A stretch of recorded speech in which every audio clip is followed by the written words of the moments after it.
नमस्कार विद्यार्थी मित्रांनो, देहाधिकारी स्पर्धा परीक्षा मंचच्या वतीनं मराठी व्याकरणाच्या बऱ्याच प्रश्नांचा सराव आपण केलेला आहे.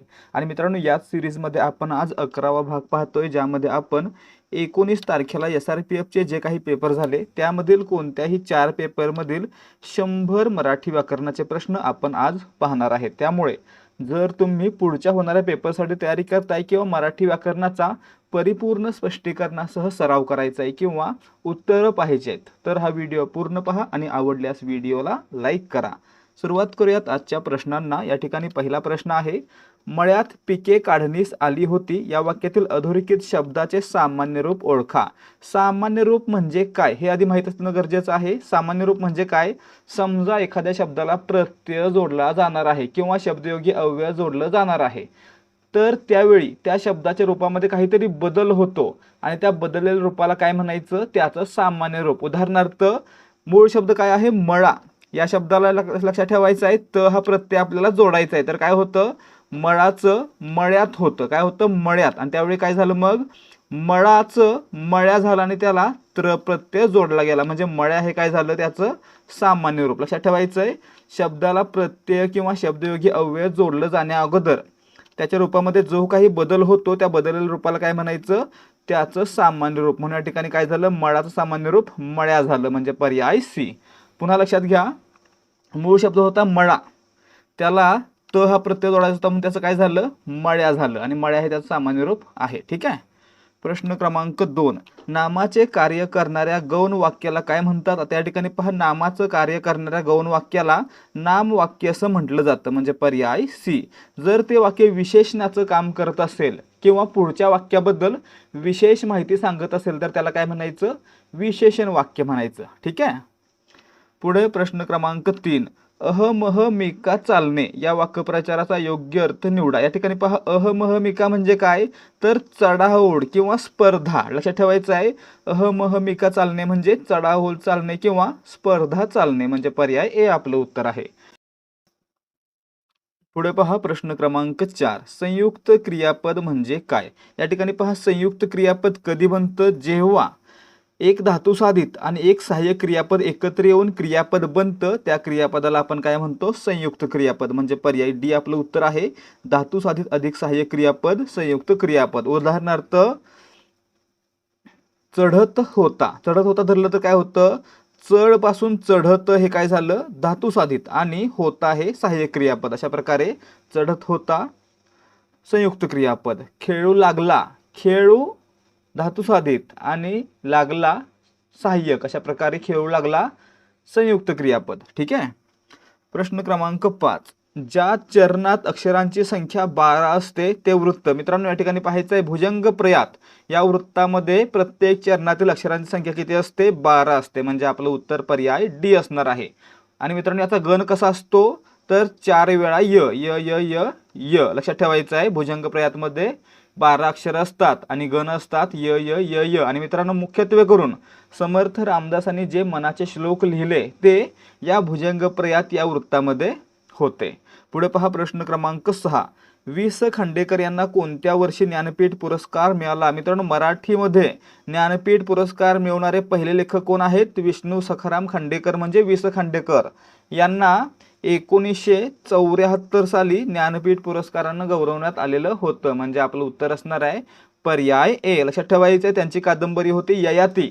या कादंबरीसाठी त्यांना साहित्य अकादमी पुरस्कार मिळाला, महाराष्ट्राचे विविध पुरस्कार मिळाले, तसेच भारतातील साहित्यातील सर्वात मोठा पुरस्कार ज्ञानपीठ पुरस्कार देखील मिळाला. लक्षात ठेवायचं, कादंबरीचं नाव ययाती, लेखकाचं नाव विष्णू सखाराम खांडेकर, वर्ष 1974 या कादंबरीला ज्ञानपीठ पुरस्कार मिळाला. त्यासोबतच मित्रांनो, यांच्या याच कादंबरीला साहित्य अकादमी पुरस्कार देखील दिला गेला आहे. ठीक आहे. प्रश्न क्रमांक 6, गणपतवाणी विडी पिताना चावायचा नुसतीच काडी, म्हणायचा अन मनाशीच की, या जागेवर बांधीन माडी या काव्यरचनेतील अलंकार ओळखा. या ठिकाणी पाहायचं आहे, गणपतवाणी विडी पिताना चावायचा नुसतीच काडी, लक्षात ठेवा, या ठिकाणी जेव्हा आपण हे वाक्य म्हणतोय तेव्हा गणपत वाणी नावाच्या व्यक्तीची प्रतिमा आपल्या मनामध्ये उभी राहते आणि आहेच राहते, जणू काही तो आपल्या समोर उभा आहे आणि तोंडामध्ये विडी पकडून काडीत चावत आहे, हे आपल्याला समोर दिसतंय किंवा मनामध्ये आपल्याला त्याची प्रतिमा निर्माण होते. म्हणजेच काय, या ठिकाणी अत्यंत स्वाभाविक वर्णन केलेलं आहे एखाद्या व्यक्तीचं. आणि लक्षात ठेवायचं, ज्या ठिकाणी एखाद्या व्यक्तीचं, स्थळाचं किंवा प्रसंगाचं अत्यंत स्वाभाविक असं वर्णन केलेलं असतं त्या ठिकाणी स्वभावोक्ती अलंकार असतो. म्हणजे आपलं उत्तर या ठिकाणी काय असणार आहे, पर्याय बी, स्वभावोक्ती अलंकार. लक्षात ठेवलं इतकं? तर लक्षात ठेवा, जेव्हा एखाद्या व्यक्तीचं, स्थळाचं, प्रसंगाचं वर्णन अत्यंत चित्रमय परंतु स्वाभाविक असं केलेलं असतं त्या ठिकाणी त्याला स्वभावोक्ती अलंकार म्हणतात. रूपक अलंकार कधी असतो, जेव्हा एखाद्या ठिकाणी उपमेय आणि उपमान यांच्यामध्ये एकरूपता असते त्या ठिकाणी रूपक अलंकार असतो. उत्प्रेक्षा कधी, या ठिकाणी उपमेय जणू उपमानच आहे हे दर्शवण्यासाठी जणू गमे वाटे भासे या शब्दांचा वापर केला जातो त्या ठिकाणी लक्षात ठेवायचं उत्प्रेक्षा अलंकार असतो. आणि अनुप्रास कधी, कवितेच्या चरणामध्ये एका विशिष्ट ठिकाणी ठराविक अक्षरांची पुनरावृत्ती झालेली असते त्या ठिकाणी त्याला म्हणायचं अनुप्रास अलंकार. उदाहरणार्थ चंदुके चाचाने चंदुकी चाची को, या ठिकाणी काय होतं, च ची पुनरावृत्ती होते, म्हणजेच या ठिकाणी अनुप्रास अलंकार. प्रश्न क्रमांक 8, गटात न बसणारा पर्याय ओळखा. चंद्र, चादर, जग, जंगल, जावई, जनाबाई, छत्री, छान. आता या ठिकाणी पहा, चंद्रमध्ये च चा उच्चार य जोडल्यासारखा होतोय, चादरमध्ये देखील च चा उच्चार य जोडल्यासारखा होतोय, जग आणि जंगल याच्यामध्ये ज चा उच्चार य जोडल्यासारखा होतोय, छत्री आणि छान याच्यामध्ये देखील छ चा उच्चार आहे तो य जोडल्यासारखा होतोय. आणि मित्रांनो लक्षात ठेवायचं, ज्या ठिकाणी उच्चार हा य जोडल्यासारखा होतो, कोणाचा उच्चार, च, छ, ज, झ यांचा उच्चार जर य जोडल्यासारखा होत असेल तर त्या ठिकाणी त्याला म्हणायचं तालव्य वर्ण. ठीक आहे, म्हणजे या ठिकाणी काय झालं, ए, बी आणि डी तालव्य आहेत. परंतु जर य जोडल्यासारखा उच्चार न होता अ जोडल्यासारखा उच्चार होत असेल तर त्याला म्हणायचं दंत तालव्य. आणि या ठिकाणी पहा, जावई अ जोडला किंवा जनाबाई या ठिकाणी देखील अ जोडल्यासारखा ज चा उच्चार होतोय म्हणून या ठिकाणी काय झाला, दंत तालव्य. म्हणजे या ठिकाणी गटात काय बसत नाहीये, पर्याय सी गटात बसत नाहीये. इतर 3 गटामध्ये एकसारखे आहेत परंतु पर्याय सी आहे तो तालव्य आहे, दंत तालव्य आहे म्हणून गटामध्ये बसत नाही. प्रश्न क्रमांक 9, त्यांनी धान्याची पोती गाडीत चढवली. अधोरेखित शब्दाचे लिंग ओळखा. त्या ठिकाणी पहा, पोती एक वचन काय असतं, पोते. आणि पोते हा शब्द कसा वापरतो आपण, ते पोते असं आपण म्हणतो. लक्षात ठेवायचं, जर आपण तो म्हणालो तर पुल्लिंग, ती म्हणालो तर स्त्रीलिंग आणि जर ते म्हणालो तर त्या ठिकाणी असतं नपुंसकलिंग. आणि ते पोते असं आपण म्हणतो म्हणून ते काय झालं, नपुंसकलिंग झालं, पर्याय डी. प्रश्न क्रमांक 10, खालीलपैकी उपसर्ग घटित नसलेला शब्द कोणता. उपसर्ग घटित म्हणजे काय, ज्या शब्दाला उपसर्ग लागलेला आहे असा शब्द उपसर्ग घटित, आणि ज्याला प्रत्यय लागलेला आहे त्याला म्हणायचं प्रत्यय घटित. आता या ठिकाणी पहा, सरदार या ठिकाणी सर हा उपसर्ग आहे, बिनचूक बिन हा उपसर्ग आहे, भरजरी भर उपसर्ग आहे. म्हणजे काय झालं, ए, बी आणि डी उपसर्ग घटित आहेत. आपल्याला काय विचारले, नसलेला. मग या ठिकाणी पहा, वंदना, वंदनला जर आपण आ प्रत्यय जोडला तर काय होतो, वंदना होतो. किंवा वंदना हे एक नाम देखील आहे, याच्यामध्ये कोणताही प्रत्यय नाही असं देखील आपण म्हणू शकतो. म्हणजे काय झालं, हे उपसर्ग घटित नाही. म्हणजे पर्याय सी आपलं उत्तर असणार आहे. प्रश्न क्रमांक 11, सामान्य रूप नसलेला गट ओळखा. सून सुनेला, बहीण बहिणीचा, नागपूर नागपुरा. सामान्य रूप म्हणजे काय पाहिलं आपण, सामान्य रूप म्हणजे एखाद्या शब्दाला प्रत्यय जोडला जाण्या अगोदर किंवा शब्दयोगी जोडला जाण्या अगोदर, शब्दयोगी अव्यय जोडलं जाण्या अगोदर त्याच्या रूपामध्ये जो काही बदल होतो त्या बदललेल्या रूपाला काय म्हणायचं, सामान्य रूप म्हणायचं. सूनचं काय होतं, सुने सामान्य रूप, बहीणचं बहिणी सामान्य रूप, नागपूरचं नागपुरा सामान्य रूप. परंतु श्रीमान श्रीमती काय आहेत, विरुद्ध लिंगाची जोडी आहे, याच्यामध्ये सामान्य रूप झाले का, नाही झाले. म्हणजे आपलं उत्तर पर्याय डी, या ठिकाणी सामान्य रूप याचं नाही. ठीक आहे, किंवा गटात बसत नाही. प्रश्न क्रमांक 12, मराठीत एकूण किती अर्धस्वर आहेत. आता अर्धस्वर कोणते आहेत मराठीमध्ये, 4 आहेत. कोणते कोणते, य, र, ल, व. ठीक आहे, म्हणजे आपलं उत्तर पर्याय सी असणार आहे. यांना अर्धस्वर का म्हणायचं, कारण य चा उच्चार आहे तो ई या स्वरासारखा होतो, र चा उच्चार आहे तो रू या स्वरासारखा होतो, ल चा रू या स्वरासारखा होतो आणि व चा उ या स्वरासारखा होतो. म्हणजेच काय होतं, तर या सर्वांचे उच्चार आहेत ते स्वरांसारखे होतात परंतु ही व्यंजन आहेत म्हणून यांना काय म्हणतात आपण, अर्धस्वर असं म्हणतो. म्हणजे आपलं उत्तर पर्याय सी असणार आहे। ही 4 आहेत अर्धस्वर, यांना दुसरं नाव काय आहे अंतस्थ वर्ण। लक्षात ठेवायचं यांना अंतस्थ वर्ण असं देखील म्हटलं जातं। प्रश्न क्रमांक 13 गणेश या शब्दाचा योग्य संधी विग्रह कोणता। या ठिकाणी पहा गणेशचा विग्रह कसा होतो तर गण अधिक ईश काय होतं गण अधिक ईश। या ठिकाणी कुठं आलाय का गण अधिक ईश नाही आलेला म्हणजे या ठिकाणी पर्याय 4 यापैकी नाही हे आपलं उत्तर असणार आहे। या ठिकाणी काय होतं अ अधिक ई ए होतो त्या ठिकाणी कुठे झालेला नाहीये। प्रश्न क्रमांक 14 मूर्धन्य वर्गाचा गट ओळखा। मूर्धन्य वर्गाचा गट कोणता आहे मित्रांनो तर ट चा गट आहे। ट चा गट आणि रू हा स्वर हे काय आहेत मूर्धन्य आहेत म्हणजे काय झालं आपलं उत्तर पर्याय सी ट ठ ड ढ न हे मूर्धन्य वर्ण आहेत। ठीक आहे। क मित्रांनो क काय कंठ च तालव्य किंवा दंत तालव्य ट मूर्धन्य त दंत आणि प औष्ठ्य। ठीक आहे। प चा गट औष्ठ्य च चा गट तालव्य किंवा दंत तालव्य म्हणजे मूर्धन्य कोणता असणार आहे पर्याय सी ट ठ ड ढ न कारण यांचा उच्चार करताना आपली जीभ आपल्या मूर्धेला स्पर्श करते म्हणजे वरच्या टाळूला स्पर्श करते। ठीक आहे। प्रश्न क्रमांक 15 पुढीलपैकी अव्यय साधित विशेषणाचे उदाहरण कोणते। अव्यय साधित म्हणजे काय एखादा अव्यय किंवा अव्ययापासून बनलेला शब्द जर विशेषणाचं काम करत असेल तर त्याला काय म्हणणार आपण अव्यय साधित विशेषण। मग या ठिकाणी पहा बोलकी भावली बोल हा धातू आहे आणि बोलकी हे धातू साधित विशेषण आहे। ठीक आहे।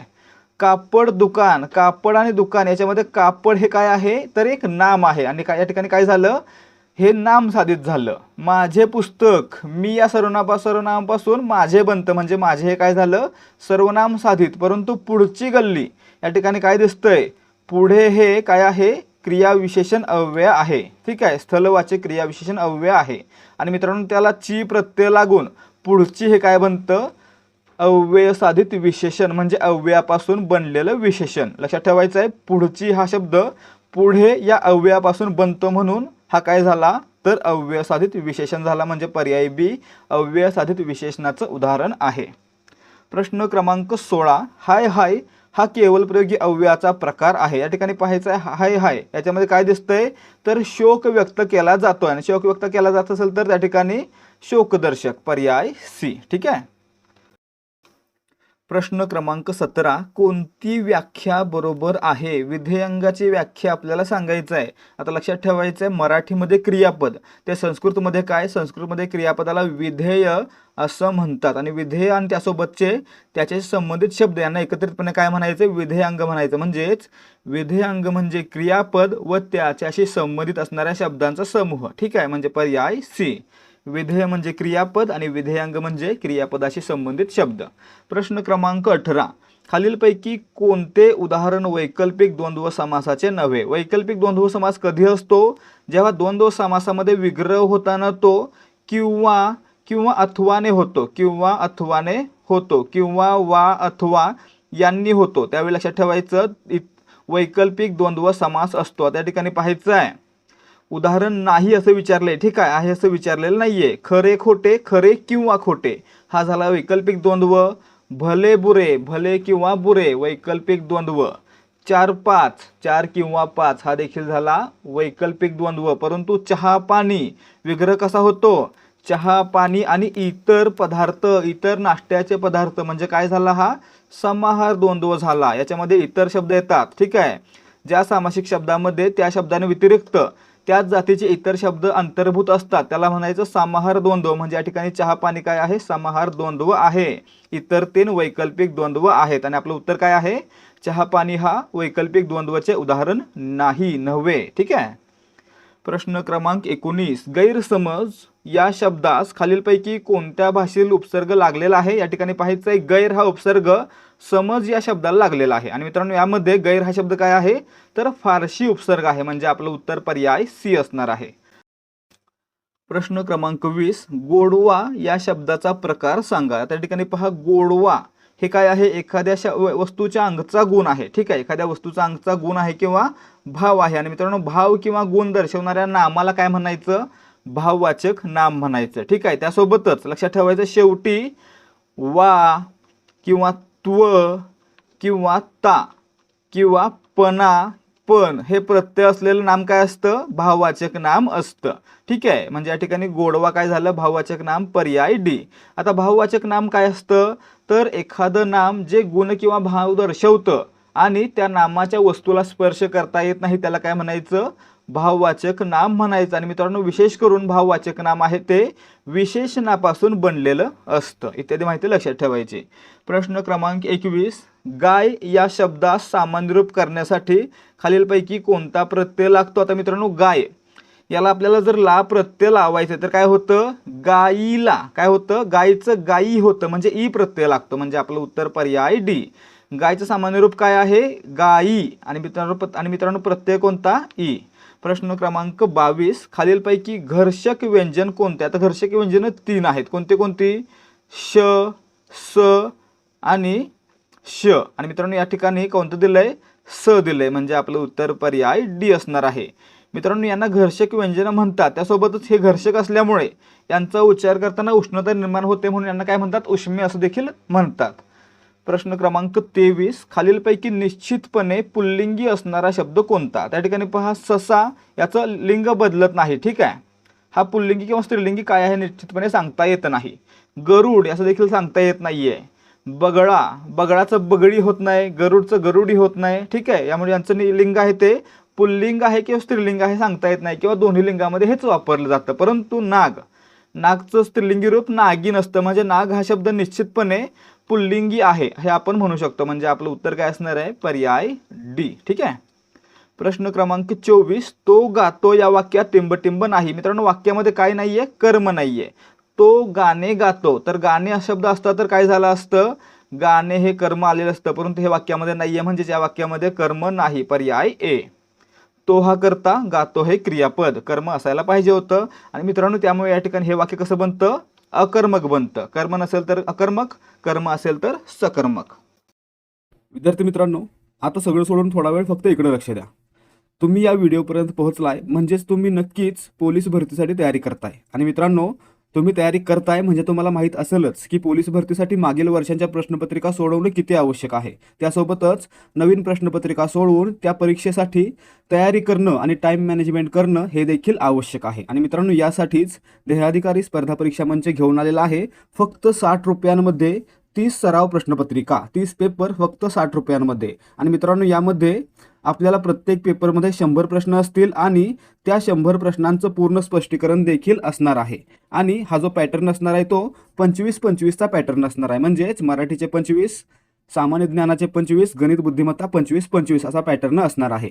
आणि त्यासोबत आपल्याला काय मिळणार आहे तर आपल्या टेलिग्रामवर पेड चॅनलला जॉईन होण्याची संधी, ज्या चॅनलवर आपल्याला दररोज 200 प्रश्नांचा सराव करता येणार आहे. दररोज सरावासाठी 200 प्रश्न दिले जाणार आहेत. आणि मित्रांनो हे सर्व प्रश्न असणार आहेत ते फक्त आणि फक्त पोलीस भरतीच्या पॅटर्नवर आधारित असतील आणि त्याच्यामध्ये जास्तीत जास्त प्रश्नांचा सराव करून घेतला जाणार आहे. त्यामुळे जर तुमची पुढे लेखी परीक्षा होणार आहे तर तुम्ही हा संच विकत घ्यावा आणि त्यासोबतच आपल्या पेड टेलिग्राम चॅनलला जॉईन व्हावं. हे सर्व मिळणार आहे फक्त 60 रुपयांमध्ये. जर तुम्हाला खरंच आवश्यकता आहे आणि चांगल्या प्रकारे सराव करायचा आहे तर नक्की खरेदी करा आपला हा संच.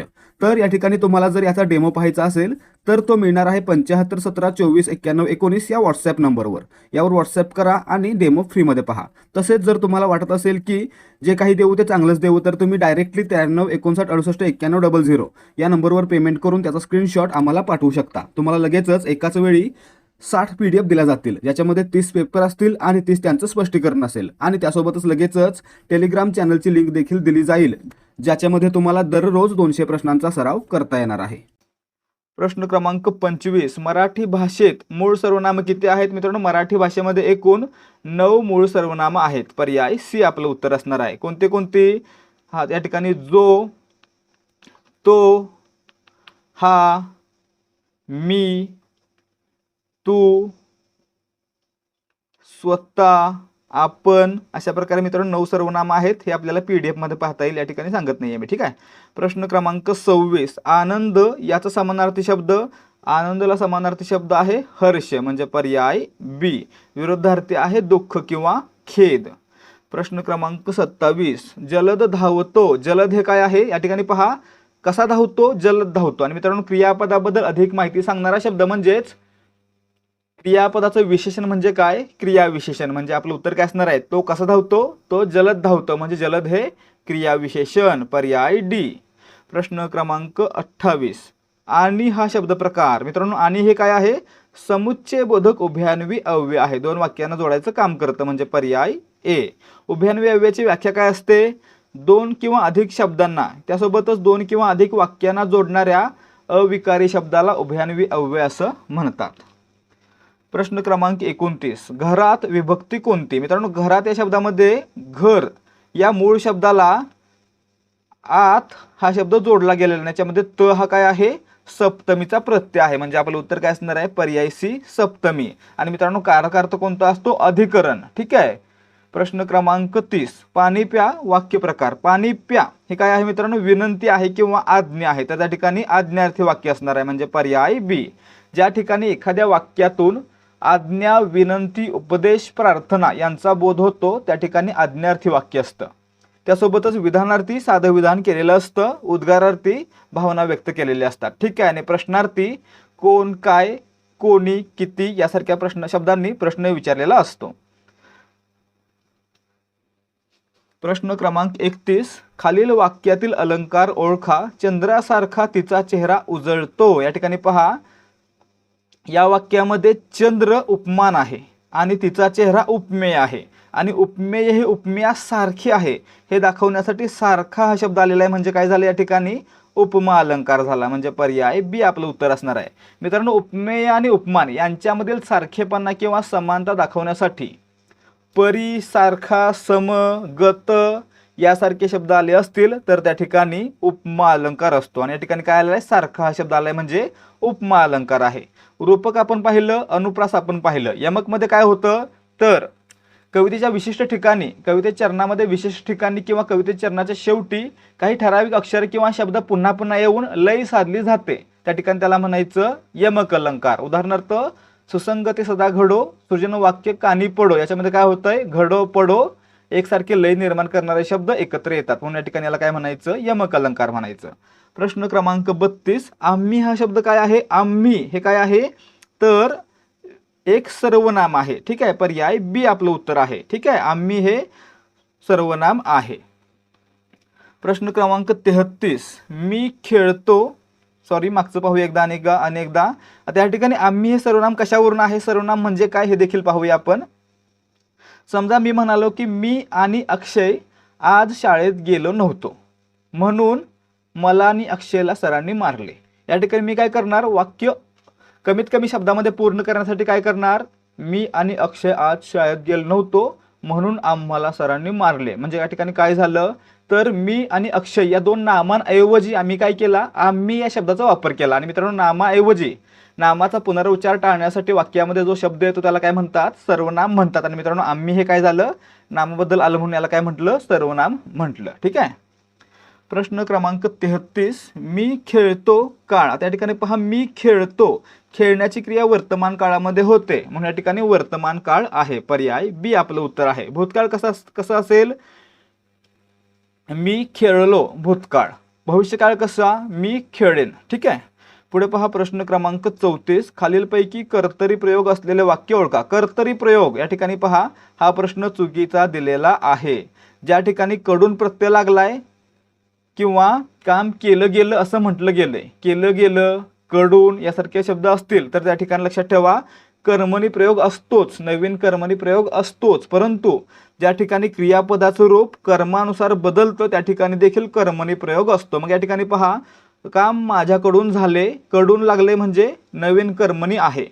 काम केले गेले, कोणाकडून तरी काम केले गेले, या ठिकाणी देखील काय झाला? नवीन कर्मणी. पत्र लिहिले गेले, कोणाकडून तरी पत्र लिहिले गेले म्हणजे हा देखील नवीन कर्मणी.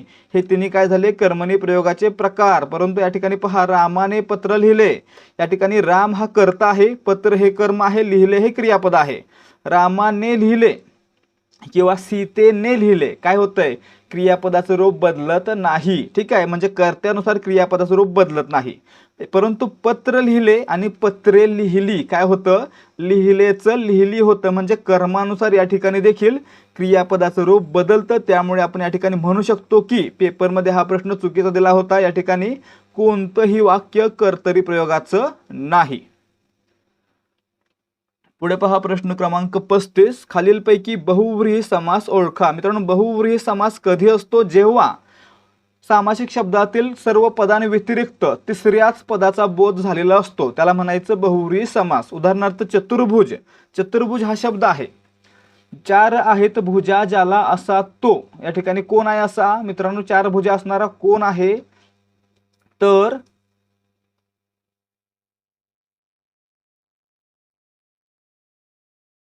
विष्णू आहे. ठीक आहे, विष्णू आपल्याला माहित आहे किंवा कृष्ण आपल्याला माहित आहे. मग या ठिकाणी जेव्हा चतु आणि भुज दोन्ही शब्दांव्यतिरिक्त तिसऱ्याच विष्णू या शब्दाचा बोध होतो, त्या ठिकाणी काय असणार? बहुव्रीही समास असणार. म्हणजे आपलं उत्तर काय असणार आहे?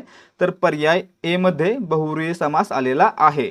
राजपुत्र, राजाचा पुत्र, षष्टी तत्पुरुष समास. ग्रामदेवता, ग्रामातील देवता किंवा ग्रामाची देवता या ठिकाणी देखील तत्पुरुष समास. सुंदर फूल, कर्मधारय समास. ठीक आहे. पुढे पहा प्रश्न क्रमांक 36. सत्कारचा संधी विच्छेद कोणता? सत्कार या ठिकाणी काय होतं? सत अधिकार सत्कार. पर्याय बी आपलं उत्तर असणार आहे. ठीक आहे. प्रश्न क्रमांक 37. जलद समानार्थी शब्द. जलद म्हणजे मित्रांनो काय? जो वेगवान आहे असा. म्हणजे आपलं उत्तर पर्याय बी. आणि मित्रांनो, जलदला आणखी समानार्थी शब्द कोणते आहेत? तर ढग, मेघ हे काय आहेत? ढग, मेघ हे देखील जलदचे समानार्थी शब्द आहेत, कारण हे देखील गतिमान अवस्थेमध्ये असतात. प्रश्न क्रमांक 38. त्याने माझ्याकडून काम करून घेतले. येथे कोणता प्रयोग आहे? या ठिकाणी पहा, मी काय सांगितलं? कडून प्रत्यय लागला असेल आणि काम केले गेले, करून घेतले गेले अशा प्रकारची रचना असेल तर त्या ठिकाणी नवीन कर्मणी प्रयोग असतो. आणि मित्रांनो, हा काय आहे? कर्मणी प्रयोगाचाच प्रकार आहे. म्हणजे आपलं उत्तर पर्याय बी असणार आहे. आता या ठिकाणी पहा, कर्मणी प्रयोग काय आपण दुसऱ्या पद्धतीने पाहूयात. त्याने करता. ठीक आहे, माझ्याकडून काम करून घेतले. मी हा कर्म आहे आणि काम देखील कर्म आहे. आता या ठिकाणी पहा, प्रत्यक्ष कर्म कोणतं असतं? वस्तुवाचक. म्हणजे या ठिकाणी काम हे काय झालं? प्रत्यक्ष कर्म. मग एक काम असेल तर करून घेतले, अनेक असतील तर करून घेतली. म्हणजे या ठिकाणी कामाच्या वचनानुसार क्रियापदाचं रूप बदलतं. म्हणजेच या ठिकाणी कर्माच्या वचनानुसार क्रियापदाचं रूप बदलतं. म्हणजेच कर्मणी प्रयोग. ठीक आहे, लक्षात काय ठेवणार आपण? ज्या ठिकाणी कर्त्याच्या लिंग वचनानुसार क्रियापदाचं रूप बदलतं त्या ठिकाणी असतो कर्तरी प्रयोग, आणि ज्या ठिकाणी कर्माच्या लिंग वचनानुसार क्रियापदाचं रूप बदलतं त्या ठिकाणी असतो कर्मणी प्रयोग. आणि या ठिकाणी कोणता आहे? कर्मणी प्रयोगच आहे. प्रश्न क्रमांक 39. तो धावत आहे. वाक्यातील काळ ओळखा. धावत आहे म्हणजे धावण्याची क्रिया वर्तमान काळामध्ये सुरू आहे किंवा अपूर्ण आहे. याला काय म्हणणार आपण? चालू वर्तमान काळ किंवा अपूर्ण वर्तमान काळ. क्रिया सुरू असणे म्हणजे काय? तर चालू असणे किंवा अपूर्ण असणे. म्हणजेच अपूर्ण वर्तमान काळ आपलं उत्तर आहे. ठीक आहे. शेवटी काय आलेलं आहे? त अधिक आहे. त अधिक आहे आला असेल तर त्या ठिकाणी त्याला लक्षात ठेवायचं अपूर्ण वर्तमान काळ किंवा चालू वर्तमान काळ असतो. पुढे पाहायचं प्रश्न क्रमांक 40. जो परिश्रम करेल तो यशस्वी होईल. येथे वाक्याचा प्रकार कोणता? त्या ठिकाणी पहा, ज्या ठिकाणी जोडीने येणारी उभयान्वी अव्यय आले असतील, म्हणजे जो, तो, जर, तर, जरी, तरी, जेव्हा, तेव्हा, जसे, तसे यासारखे जर उभयान्वी अव्यय वाक्यामध्ये आले असतील तर ते 100% मिश्र वाक्य असतं. या ठिकाणी काय आलंय? जो, तो आलंय म्हणजे हे काय आहे? मिश्र वाक्य आहे. म्हणजे आपलं उत्तर पर्याय सी असणार आहे. प्रश्न क्रमांक 41. छान मुलगा. मित्रांनो, मुलगा कसा आहे? छान आहे. म्हणजेच काय? मुलगा या नामाबद्दल छान हा शब्द अधिक माहिती सांगतोय. म्हणजेच विशेषण आहे. पर्याय बी आपलं उत्तर आहे. विशेषणाची व्याख्या काय सांगणार आपण? नामाबद्दल अधिक माहिती सांगून नामाची व्याख्या मर्यादित करणाऱ्या विकारी शब्दाला विशेषण असं म्हणतात. विशेषण काय आहे? विकारी शब्द आहे. विकारी शब्द कोणते कोणते? विकारी शब्दांच्या जाती 4 आहेत. नाम, सर्वनाम, विशेषण, क्रियापद या सर्व. ठीक आहे. प्रश्न क्रमांक 42. तो सिंह आहे. येथे कोणता अलंकार आहे? आता या ठिकाणी पहा, तो आणि सिंह याच्यामध्ये काय दिसतंय? उपमेय आणि उपमान यांच्यामध्ये एकरूपता आहे असं दिसतंय. म्हणजे या ठिकाणी काय झालं? रूपक अलंकार. उपमेय आणि उपमान हे जर एकरूप असतील तर त्याला रूपक अलंकार म्हणायचं. म्हणजे पर्याय ए. उपमा आपण पाहिलेला आहे, यमक पाहिलेला आहे, अनुप्रास पाहिलेला आहे. प्रश्न क्रमांक 43. चंचल चांदणे चमचमत होते. येथे कोणता अलंकार आहे? आता आपण पाहिलं होतं, जर कवितेच्या चरणामध्ये विशेष ठिकाणी विशिष्ट अक्षरांची पुनरावृत्ती होऊन चमत्कृती साधली जात असेल तर त्या ठिकाणी अनुप्रास अलंकार असतो. उदाहरणार्थ चंचल मध्ये च, चांदणे मध्ये च, चमचमत मध्ये च च हे शब्द काय आहेत? पुन्हा पुन्हा येतात. म्हणजेच एकाच अक्षराची पुनरावृत्ती होते म्हणून या ठिकाणी आहे अनुप्रास अलंकार. पर्याय सी. प्रश्न क्रमांक 44, राज अधिक ईश्वर याची संधी कोणती? या ठिकाणी पहा, राजमध्ये शेवटचा वर्ण आहे अ आणि ईश्वरमध्ये पहिला वर्ण आहे ई. संधी होताना काय होतं? पहिल्या शब्दातील शेवटचा वर्ण आणि दुसऱ्या शब्दातील पहिला वर्ण एकत्र येतात. आता या ठिकाणी पहा, अ अधिक ई बरोबर काय होतो? ए होतो, हे आपल्या सर्वांना माहीत आहे. मग हा ए आहे तो कुठे जोडला जाणार आहे? तर जोला जोडला जाणार. काय होणार? राज अधिक ईश्वर राजेश्वर, म्हणजे आपलं उत्तर पर्याय बी असणार आहे. प्रश्न क्रमांक 45, लोकोपकार या संधीचा विग्रह कसा आहे? मित्रांनो, या ठिकाणी पहा काय होतं? लोक अधिक उपकार, लोकमध्ये शेवटचा वर्ण अ, उपकार मधील पहिला वर्ण उ. लोक अधिक उपकार लोकोपकार, अ अधिक उ ओ बनतो. ठीक आहे, म्हणजे आपलं उत्तर या ठिकाणी काय असणार आहे? पर्याय ए, लोक अधिक उपकार लोकोपकार. प्रश्न क्रमांक 46, सुंदर फूल कोणता समास आहे? सुंदर फूल हा कर्मधारय समास आहे. याच्यामध्ये सुंदर हे विशेषण आहे आणि फूल हे विशेष्य, आणि ज्या ठिकाणी विशेषण विशेष असा संबंध असतो आणि दोन्ही पद प्रथमा विभक्तीमध्ये असतात त्याला त्या ठिकाणी काय म्हणायचं? कर्मधारय समास म्हणायचं, म्हणजे पर्याय सी आपलं उत्तर असणार आहे. प्रश्न क्रमांक 47, रामाने पत्र लिहिले, येथे रामाने मध्ये कोणती विभक्ती आहे? या ठिकाणी पहा, ने ए शी आणि निही ईशी काय आहेत? तृतीयेच्या प्रत्यय आहेत, म्हणजे आपलं उत्तर काय असणार या ठिकाणी? रामाने याच्यामध्ये ने हा तृतीयेचा प्रत्यय जोडला गेलेला आहे, म्हणजे तृतीय विभक्ती आहे, पर्याय सी. प्रथमाला प्रत्यय नसतातच, द्वितीयला सला ते सलनाते आणि सप्तमीला त ई आ दोन्ही वचनामध्ये हेच प्रत्यय असतात.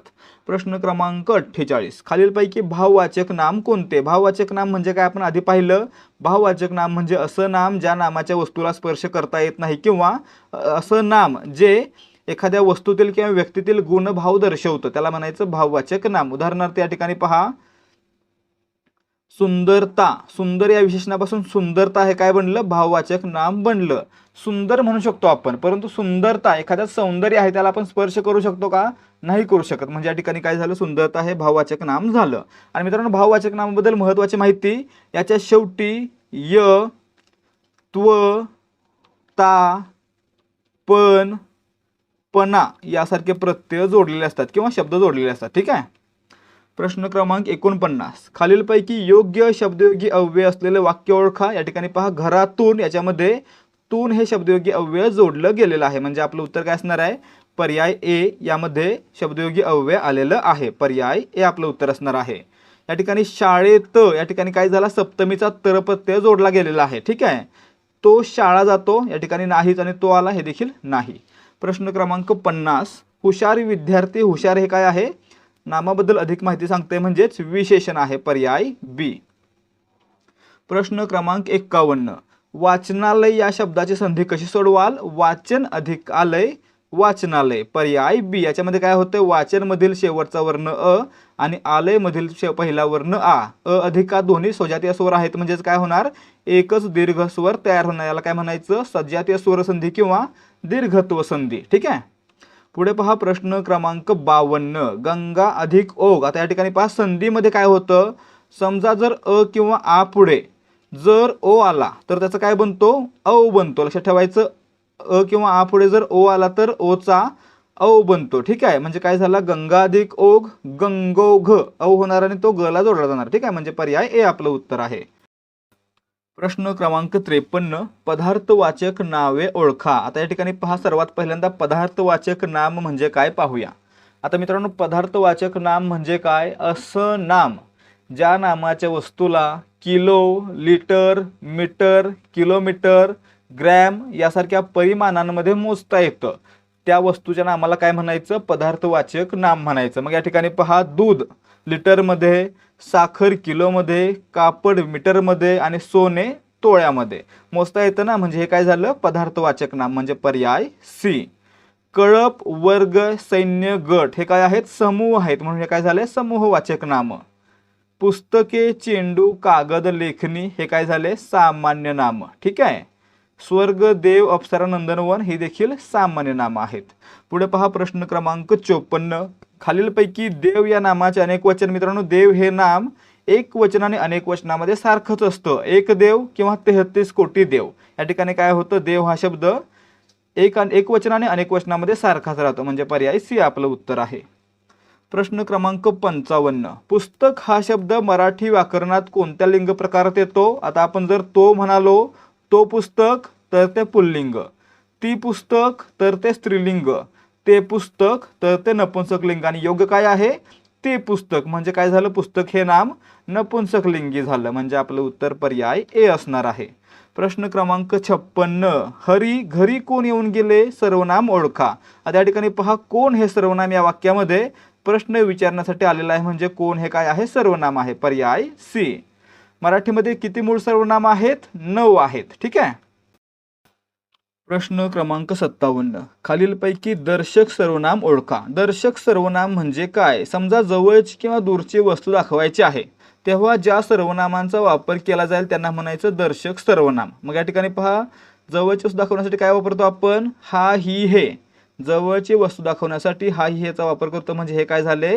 दर्शक सर्वनाम. तसेच दूरची वस्तू दाखवण्यासाठी तो, ती, तेचा वापर करतो, म्हणजे हे देखील काय झाले? दर्शक सर्वनाम. आणि मित्रांनो, आपल्याला काय विचारलंय?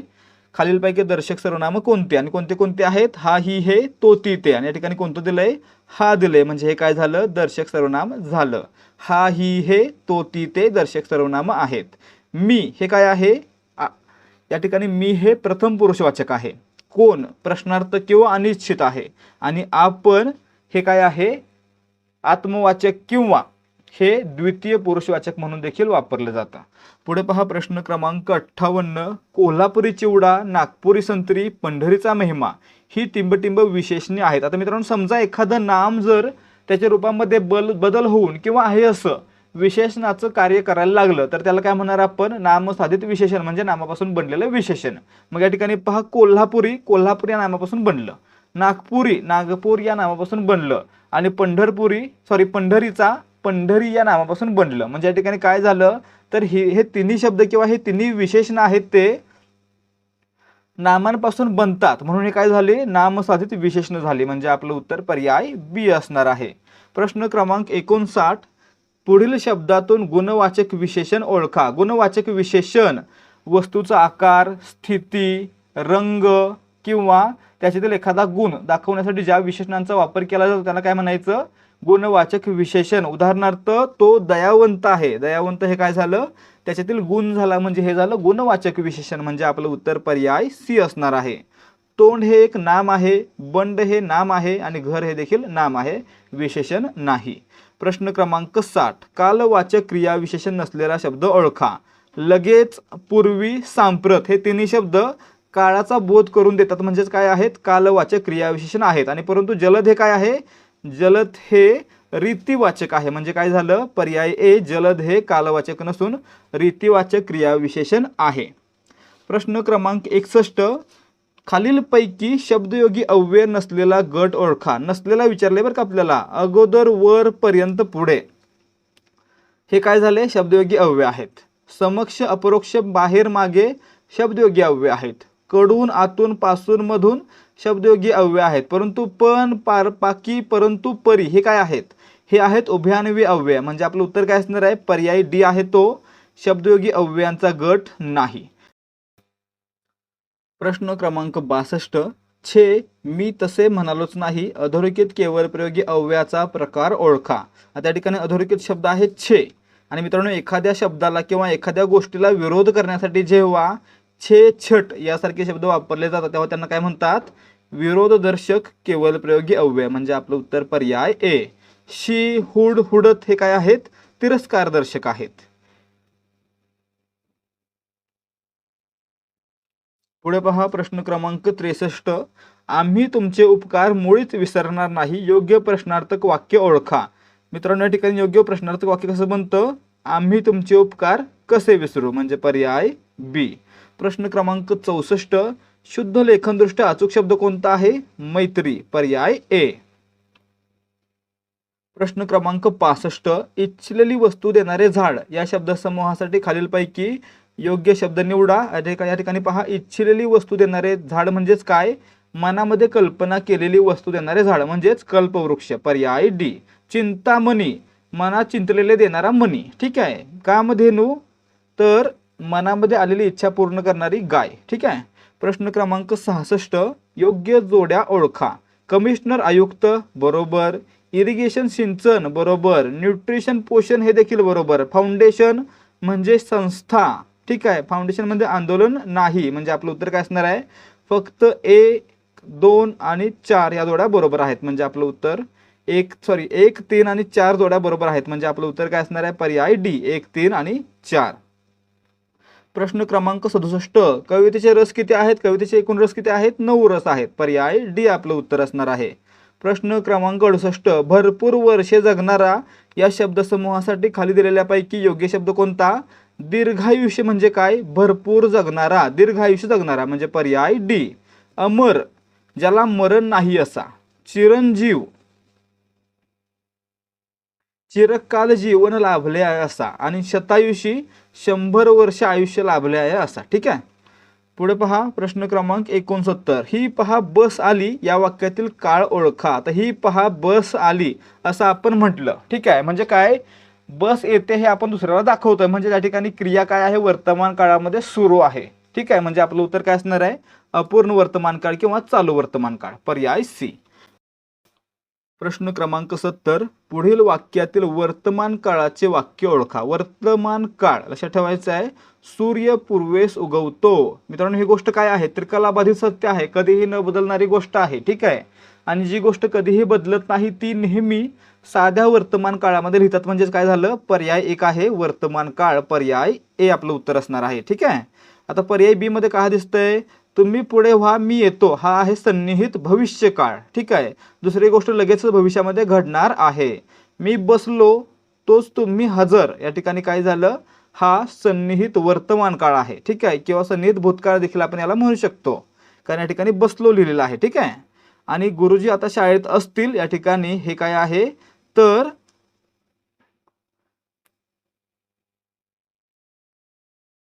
भविष्यकाळातील क्रियापद आहे, ठीक आहे, म्हणजे भविष्यकाळ आहे. पुढे पहा प्रश्न क्रमांक 71, आम्ही रोज क्रिकेट खेळतो, भूतकाळ करा. आता या ठिकाणी पहा भूतकाळ काय असेल, खेळतोचा भूतकाळ खेळलो, म्हणजे आपलं उत्तर पर्याय सी असणार आहे, आम्ही रोज क्रिकेट खेळलो. खेळू आणि खेळणार भविष्यकाळी रूप आहेत. प्रश्न क्रमांक 72, थरथर चुरचूर सळसळ हे शब्द कोणते धातू आहेत मित्रांनो, थरथर चुरचूर सळसळ हे कोणत्याही कर्माशिवाय येतात, म्हणजेच काय, अकर्मक आहेत, म्हणजे आपलं उत्तर पर्याय बी असणार आहे, ठीक आहे. प्रश्न क्रमांक 73, अयोग्य जोडी ओळखा. पुरणपोळी स्त्रीलिंग बरोबर आहे, सामासिक शब्द असतील तर लिंग ठरतं त्या शेवटच्या शब्दावरून, आणि पोळी स्त्रीलिंगी आहे म्हणून पुरणपोळी देखील स्त्रीलिंगी. विदुषी स्त्रीलिंग आहे, बोका पुल्लिंग आहे, आणि आरशी, आरसासाठी आरशी हे स्त्रीलिंगी रूप आहे, म्हणजे या ठिकाणी काय झालं, नपुंसकलिंगी दिलेलं आहे, हे चुकीच दिलेलं आहे. आरसाचं आरशी होतं स्त्रीलिंगी रूप, म्हणजे या ठिकाणी पर्याय डी ही जोडी अयोग्य आहे, या ठिकाणी स्त्रीलिंग पाहिजे होतं. प्रश्न क्रमांक 74, आपल्या तोंडावाटे निघणाऱ्या मूलध्वनींना काय म्हणतात, वर्ण म्हणतात, ठीक आहे, म्हणजे पर्याय बी आपलं उत्तर आहे. सध्याच्या मराठी वर्णमालेमध्ये एकूण 52 वर्ण आहेत, त्याच्यामध्ये 14 स्वर आहेत, 2 स्वरादी आहेत, 34 व्यंजन आहेत, आणि 2 विशेष संयुक्त व्यंजन आहेत, ठीक आहे. प्रश्न क्रमांक 75, खाली दिलेल्या शब्दांपैकी पुल्लिंगी शब्द ओळखा. नदी स्त्रीलिंग आहे, ती नदी. कणीस, ते कणीस नपुंसकलिंगी आहे. ते झाड नपुंसकलिंगी आहे, आणि तो देखावा पुल्लिंग आहे, तो म्हटलं की पुल्लिंग. प्रश्न क्रमांक 76, इंदू, सरिता, दिनकर, सुधाकर, रत्नाकर, सोम, रजनी या शब्दांमध्ये चंद्र या शब्दाचे किती समानार्थी शब्द आहेत. आता या ठिकाणी पहा, इंदू चंद्र, सरिता म्हणजे नदी, दिनकर सूर्य, सुधाकर म्हणजे चंद्र, रत्नाकर म्हणजे समुद्र, सोम म्हणजे चंद्र, रजनी म्हणजे रात्र. मग या ठिकाणी पहा 1, 2, 3 हे समानार्थी शब्द चंद्र या शब्दाला आलेले आहेत, म्हणजे आपलं उत्तर पर्याय ए असणार आहे. परंतु मित्रांनो प्रश्नपत्रिकेमध्ये जो मूळ शब्द होता त्याच्यामध्ये जास्त शब्द होते, आणि त्याला 5 समानार्थी शब्द आलेले होते. या ठिकाणी मी काही शब्द लिहिलेले नाही, त्यामुळे या ठिकाणी 3 उत्तर योग्य असणार आहे. प्रश्न क्रमांक 77, फुलांचे सौंदर्य पाहून व सुगंध घेऊन नेहमीच हर्ष वाटतो.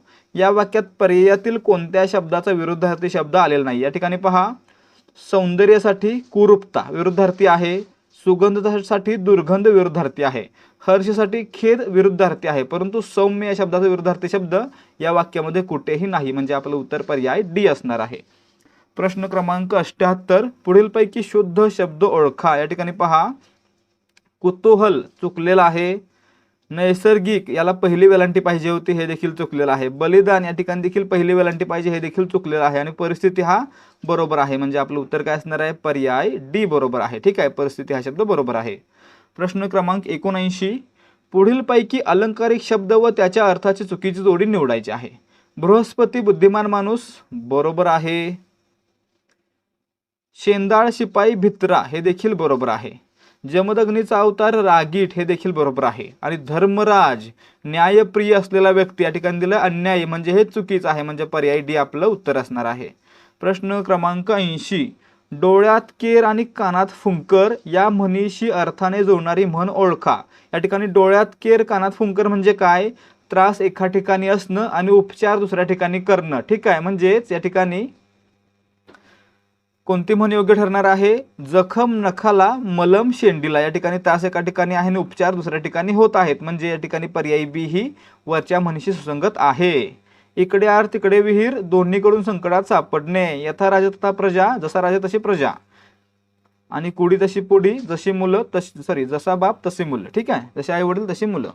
पुढे पहा प्रश्न क्रमांक 81, पुढीलपैकी गुजराती भाषेतील शब्द कोणता. या ठिकाणी पहा दादर हा शब्द गुजराती भाषेतून मराठीमध्ये आलेला आहे, म्हणजे पर्याय सी आपलं उत्तर असणार आहे. प्रश्न क्रमांक 82, पुढीलपैकी सजातीय स्वरांची जोडी कोणती.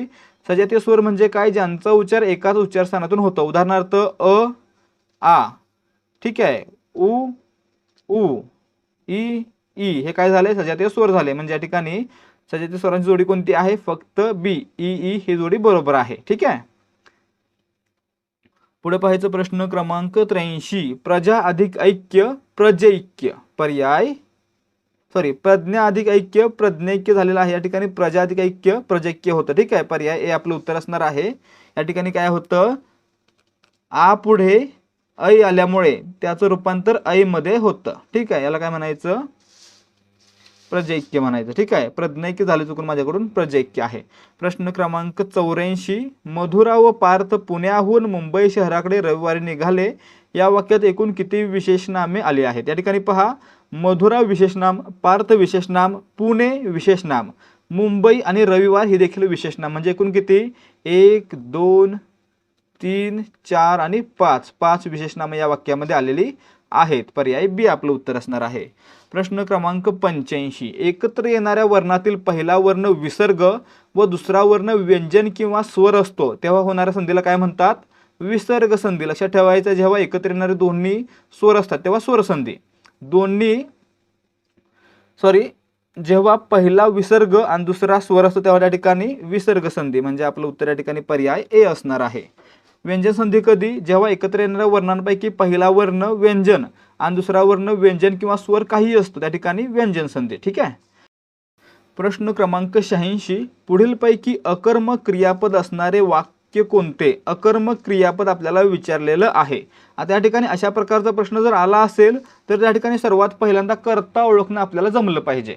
आणि या ठिकाणी अकर्मक कधी असतं, जेव्हा वाक्यामध्ये कर्म आलेलं नसतं किंवा कर्माचा आणि क्रियापदाचा संबंध लागत नाही तेव्हा. ठीक आहे, मग या ठिकाणी पहा, नकुलने फुगा फोडला, नकुल कर्ता आहे, फुगा कर्म आहे म्हणजे सकर्मक. नकुलने फुगा आणला, नकुल कर्ता, फुगा कर्म सकर्मक. नकुलने फुगा फुगवला, नकुल कर्ता, फुगा कर्म हे देखील सकर्मक. परंतु नकुलला फुगा आवडला, आवडणारा कोण, फुगा, म्हणजे फुगा या वाक्यामध्ये कर्ता आहे. आणि ज्या ठिकाणी अशा प्रकारे कर्ता आलेलं असतं त्या ठिकाणी कर्ता कर्म मानलं जात नाहीये, म्हणजे या ठिकाणी काय होतं, हे वाक्य अकर्मक बनतं. ठीक आहे, नकुल हा कर्म होत नाही, फुगा हा कर्ता होतो, तेव्हा नकुल हा कर्म नसतो, म्हणून या ठिकाणी हे झालं अकर्मक. ठीक आहे. पुढे पहा प्रश्न क्रमांक 87, पुढीलपैकी शब्दयोगी अव्यय असणारे वाक्य ओळखा. शब्दयोगी अव्यय असणार, मग या ठिकाणी पहा, शाळेपाशी, याच्यामध्ये पाशी हे शब्दयोगी अव्यय आलेलं आहे, म्हणजे पर्याय ए आपलं उत्तर आहे. मागे हे काय झालं, क्रियाविशेषण. जवळ क्रियाविशेषण आणि वर हे देखील क्रियाविशेषण. ठीक आहे.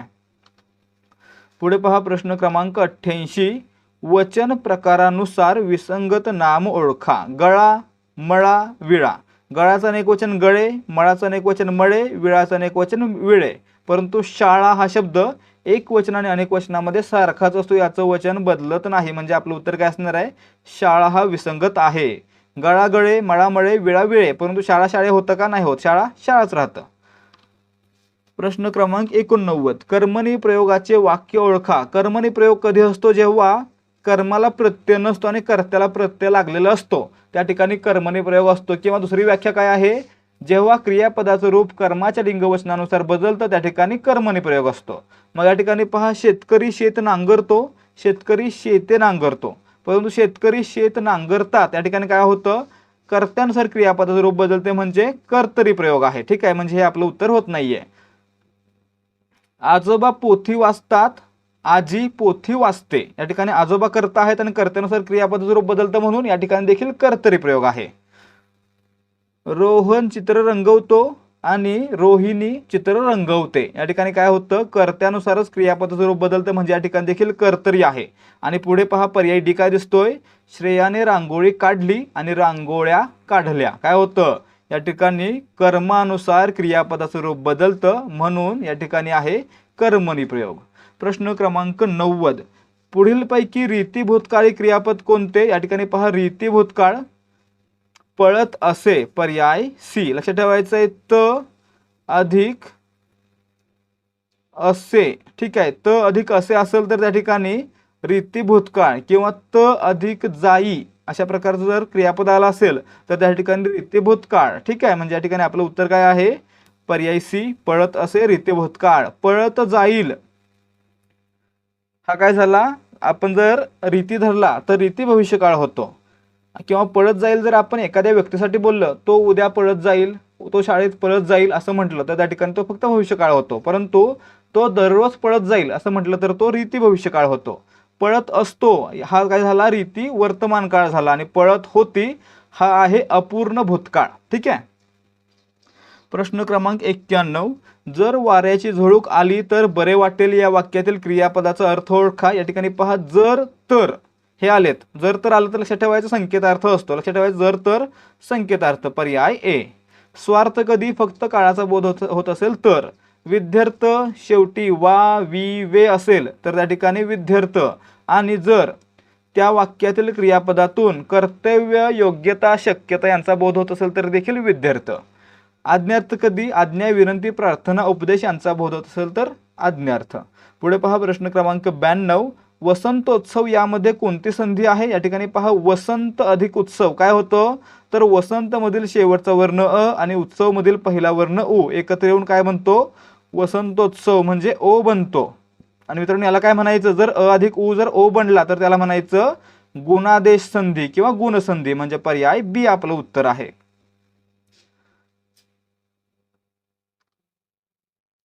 प्रश्न क्रमांक 93, योग्य विधाने ओळखा. तोंडावाटे निघणारे मूलध्वनी म्हणजे वर्ण, बरोबर आहे.